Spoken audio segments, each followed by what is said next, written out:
ही शेव बघा किती एकदम कुरकुरीत झालेली आहे आणि अजिबात तेलकटही झालेली नाहीये। बघू शकता तुम्ही माझ्या हातांना बिलकुल तेल लागत नाहीये। ही अशी एकदम कुरकुरीत आणि बिलकुल तेलकट न होणारी शेव आज आपण बनवणार आहोत। एकदम कुरकुरीत शेव होण्यासाठी की नाही मी तुम्हाला एक सिक्रेट सांगणार आहे, तर व्हिडिओ शेवटपर्यंत नक्की बघा, कुठे स्किप करू नका। नमस्कार, मी अश्विनी पुन्हा एकदा तुमचं एका नवीन रेसिपीमध्ये स्वागत करते। अगदी तुम्ही पहिल्यांदा जरी ही शेव बनवणार असाल ना, तर पहिल्याच प्रयत्नामध्ये परफेक्ट अशी तुमची ही शेव तयार होते। तर व्हिडिओ नक्की बघा।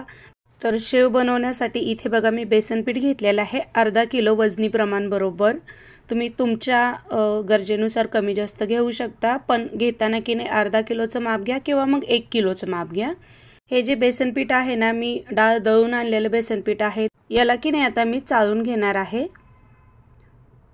अर्धा किलो बेसन पिठाची शेव बनवणार आहोत आज आपण। आता यामध्ये की नाही मी 1 मोठा चमचा लाल तिखट घालते।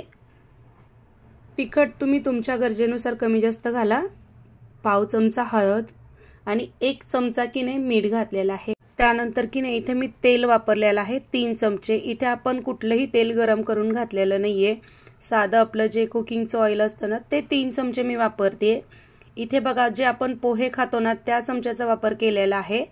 आता बघा इथे की नाही मी 2 चमचे तांदळाचं पीठ वापरलेलं आहे।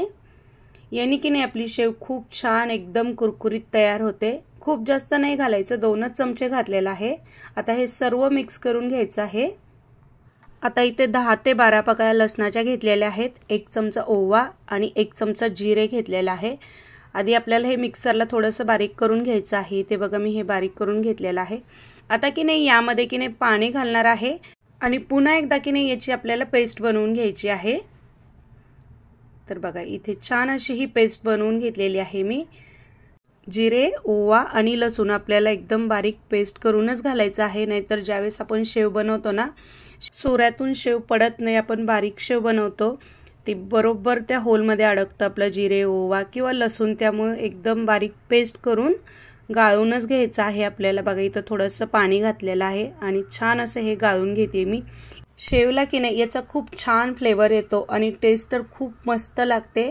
तर पाणी घालून ना थोडंसं पाणी घालायचं, एकदम जास्त पाणी घालायचं नाही, नाहीतर पीठ आपलं पातळ होईल। तर इथे बघा पाण्याचा अंदाज घेत थोडं थोडं पाणी मी की नाही घातलेलं आहे।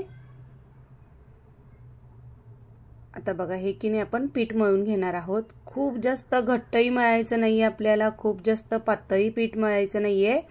पाणी एकदम घालायचं नाहीये, थोडं थोडंच पाणी घालायचं आहे, कारण की बेसन पीठ आहे चिकट असतं आणि पटकन पाण्याचा अंदाज येत नाही।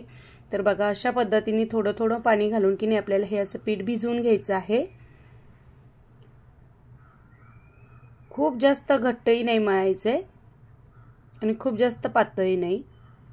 ही जी शेव आहे ना, अगदी तुम्ही 10 ते 15 मिनिटांमध्येही बनवू शकता, इतक्या पटकन ही शेव बनवल्या जाते।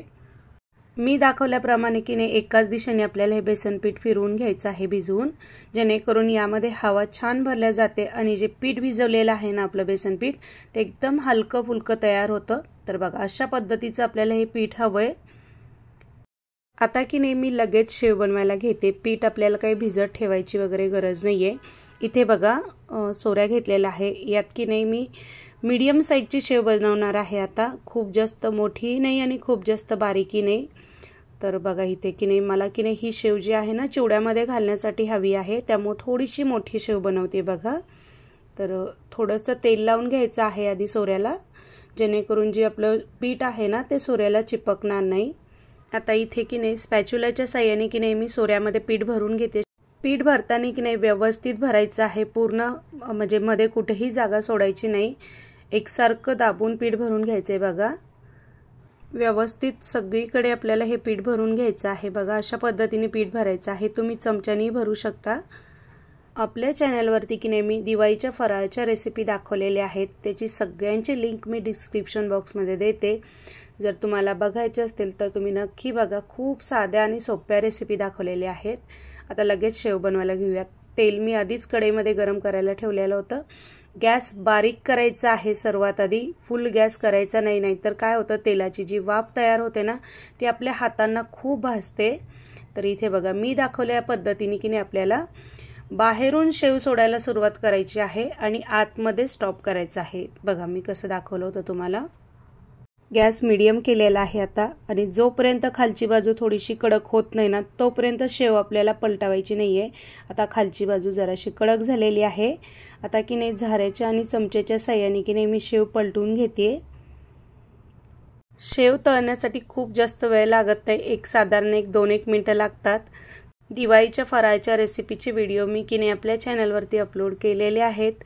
खूप साध्या आणि सोप्या रेसिपी दाखवलेल्या आहेत। त्याची सर्वांची लिंक मी डिस्क्रिप्शन बॉक्समध्ये देते। जर तुम्हाला व्हिडिओ बघायचे असेल दिवाळीच्या फराळाचे तर तुम्ही नक्की बघा। इथे आपली शेव मस्त अशी तळून तयार झालेली आहे। तेलाच्या बुडबुड्या पूर्णपणे कमी झालेल्या आहेत, म्हणजे समजायचं की आपली छान अशी शेव तळून तयार झालेली आहे। आता की नाही ही शेव मी तेलातून हळवारपणे काढून घेणार आहे। बघा किती छान अशी आपली ही शेव तयार झालेली आहे। सर्व शेव मी बनवून घेतलेली आहेत। किती सुंदर आपली ही बघा लसूणी शेव तयार झालेली आहे। तुम्ही जर माझ्या चॅनलला नवीन असाल, तुम्हाला माझे व्हिडिओ आणि रेसिपी आवडत असतील ना तर प्लीज चॅनलला लाईक करा, शेअर करा आणि सबस्क्राईब नक्की करा। बघा किती छान आपली ही शेव तयार झालेली आहे, बिलकुल तेलकट झालेली नाहीये। तर मी तुम्हाला आता ही शेव दाखवते पण बघा चुरून। बघा किती सुंदर एकदम कुरकुरीत आणि एकदम खुसखुशीत ही शेव झालेली आहे। तर बघा बिलकुल हाताला तेलही लागत नाहीये। मी किती हाताला शेव चोळून दाखवली तरी हाताला तेल नाही लागले।